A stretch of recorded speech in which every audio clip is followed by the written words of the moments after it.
आता जर आपण पंचायतीच्या स्वरूपात थोडं पहिल्यांदा बघू.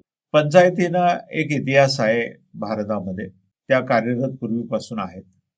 परंतु आपल्याला असं दिसून येईल 1957 ला पहिल्यांदा त्याच्या बाबतीमध्ये व्यावहारिक पातळीवर विचार झाला. परंतु संविधान सभेमध्येही त्याच्यावर विचार झालेला होता आणि त्याच्यामध्ये आपल्याला दिसून येईल की भारताच्या संविधानाच्या अनुच्छेद 40 मध्ये म्हणजे कलम 40 मध्ये पंचायतीचा उल्लेख आहे.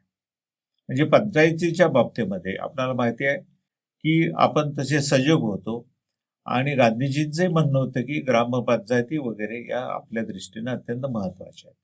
तर 40व्या कलमात असं म्हटलंय, the state shall take steps to organise village panchayats and endow them with such powers and authority as may be necessary to enable them to function as units of self-government.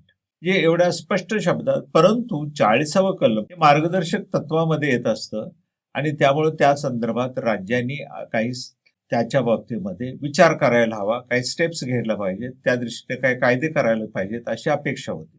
त्याची सुरुवात आपल्याला 1957 ला झालेली दिसून येईल. कारण 1957 ला बलवंतराय मेहता यांच्या समिती नेमण्यात आली आणि त्या समितीच्या शिफारसीने देशात पंचायती राजव्यवस्था पहिल्यांदा अस्तित्वात आली. आणि त्या शिफारसीचा एक महत्वाचा भाग असा होता की त्या संदर्भात पंचायत राज्याच्या स्थापनेच्या संदर्भामध्ये संबंधित घटक राज्यांनी कायदे करावे आणि त्या पद्धतीने संबंधित घटक राज्यांनी कायदेही केले.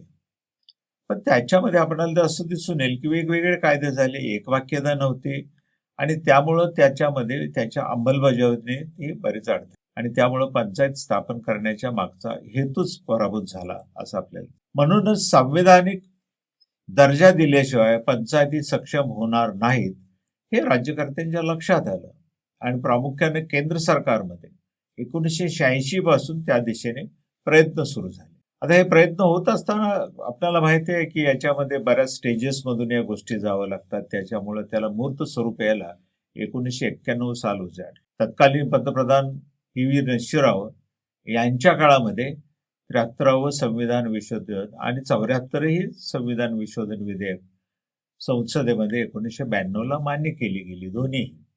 नगरपालिकांच्या विषयी आपण नंतर बघणार आहोत. या विधेयकाचा संबंध म्हणजे पंचायत राज्याचा संबंध 1/2 घटक राज्यांशी होता, कारण घटक राज्याच्या अधिकारातला तो भाग आहे म्हणून त्यांची मान्यता मिळणं महत्वाचं होतं. त्या 1/2 घटक राज्यांच्या मान्यतेनंतर दिनांक 24 एप्रिल 1993 पासून पंचायतींना संविधानिक दर्जा प्राप्त झाला. हा याचा इतिहास आहे. आता थोडं आत डोकावून बघूया या दुरुस्त्यांच्यामध्ये आणि संविधानामधील तरतुदींच्या मध्ये. एक महत्वाचा भाग मध्ये ग्रामपंचायतीच्या तिथे ग्रामसभा निश्चित करण्यात आली. ग्रामसभामध्ये खरं तर गावचं विधानमंडळ, या ग्रामसभेमध्ये अनेक महत्वाचे निर्णय घेतले जातात. इव्हन धोरणात्मक निर्णय या ग्रामसभेत घेतले जातात. आर्थिक याच्यावर तिथं नियंत्रण राहतं. म्हणजे ग्रामसभा हा खूप महत्वाचा घटक म्हणून या ठिकाणी आलेला आहे. दुसरा भाग याच्यातला आपल्याला असं दिसून येईल की त्रिस्तरीय पंचायत पद्धती अंमलात आली, म्हणजे ग्रामपंचायत, पंचायत समिती आणि जिल्हा परिषद. पण त्यात एक उपक्लॉज आहे, तो असा की ज्या राज्याची लोकसंख्या 20 लाखापेक्षा कमी आहे तिथं पंचायत समिती असणार नाही, म्हणजे तिथं द्विस्तरीय पद्धती असेल. आता त्याच्या पुढे जाऊन आपल्याला असं दिसून येईल की मग या ठिकाणी जे लोक सदस्य म्हणून जाणार आहेत ते कोण, तर ते आपल्या प्रौढ मताधिकारातून त्यांची निवड केली जाते. त्याच्यासाठी वेगवेगळ्या पद्धतीने निवडणुका घेतल्या जातात. आता या निवडणुकांचं एक महत्वाचं वैशिष्ट्य आहे, आपल्याकडे केंद्रामध्ये किंवा घटक राज्यांच्या विधानमंडळामध्ये महिलांचं आरक्षण व्हावं अशा स्वरूपाचा संघर्ष कित्येक दिवस चाललेला होता. तो अलीकडे 106व्या घटना दुरुस्तीनं त्याच्याविषयी तरतुदी करण्यात आल्या. पण आपल्याला असं दिसून येईल की महिलांच्यासाठी 1/3 जागा राखीव ठेवण्यात आलेत आणि त्यात आपल्याला असं दिसेल की महाराष्ट्र राज्यामध्ये तर त्या 50% करण्यात. यामध्ये 1/3 महिला ह्या अनुसूचित जाती आणि जमातीमधल्या असतील, अर्थात त्यांचं रिझर्वेशन हे त्यांच्या प्रवर्गामधून दिलं गेलेलं असेल, एसटी मधून त्यांना दिलं गेलेलं असेल आणि जे त्यांचं रिझर्वेशन आहे ते रिझर्वेशन लोकसंख्येच्या प्रमाणात ठरवलं जातं, जनरल, महिलांचं नव्हे. महिलांचं त्या ठरवलेल्या रिझर्वेशन मधून येतं. याचबरोबर एक महत्वाचा भाग म्हणजे जिल्हा परिषद असो, ग्रामपंचायत असो किंवा पंचायत समिती, तिथले जे पदाधिकारी आहेत त्या पदाधिकाऱ्यांच्या ठिकाणी सुद्धा आळीपाळीनं महिलांच्यासाठी पदं राखून ठेवण्यात आलेले तेही 1/3 एवढे आहेत. म्हणजे हा एक क्रांतिकारक अशा स्वरूपाचा निर्णय घेतलेला आहे. पूर्वीच्या याच्यामध्ये या पंचायतीच्या निवडणुकांच्या बाबतीतही अनेक गोंधळ झालेला होता. त्याच्यामुळं या दुरुस्तीनं पंचायतीचा कालावधी 5 वर्षाचा निश्चित केला आणि पंचायतीचं 5 वर्ष पूर्ण होण्यापूर्वीच पुढील 5 वर्षाच्या निवडणुकांची तयारी निवडणूक आयोगानं करावी असं ठरलं.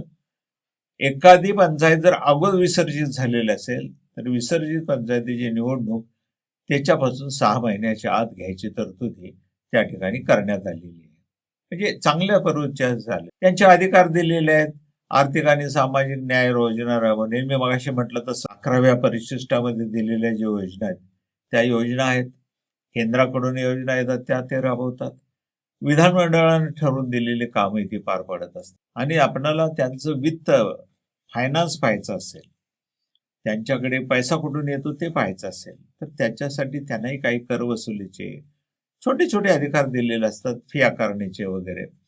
आणि त्यांना राज्य शासनाकडे असलेलेही काही कर वसूल करावा लागतो, राज्याकडूनही त्यांचा हे मिळू शकतो. आणि म्हणून त्यांचा जो आर्थिक भाग जो आहे तो आर्थिक भाग सांभाळण्याच्या दृष्टिकोनातून किंवा त्याच्यावर लक्ष ठेवण्याच्या दृष्टिकोनातून पुढे तरतूद करण्यात याच्यामध्ये ते आहे वित्त आयोगाची. पंचायतीच्या आर्थिक स्थितीची पाहणी करण्यासाठी राज्यपाल वित्त आयोगाची नियुक्ती करतात. आणि एकंदरीत या ठिकाणी महत्वाचं म्हणजे पंचायतीच्या निवडणुका वेळेवर होण्यासाठी पंचायतींच्यासाठी राज्य पातळीवर निवडणूक आयोगाची स्वतंत्रपणे नियुक्ती केली जाते. त्यांचं निवडणुकांचं आयोजन करणं, त्यांचं निरीक्षण करणं, त्याच्यावर देखरेख करणं आणि त्याचबरोबर त्याचे निकाल लावणं ही त्यांची जबाबदारी आहे. वेळ संपत आलेला आहे. आपल्याला धन्यवाद देतो आणि त्याचबरोबर आपण या विषयामध्ये जास्तीत जास्त जाणकार व्हा अशी अपेक्षा करतो. धन्यवाद.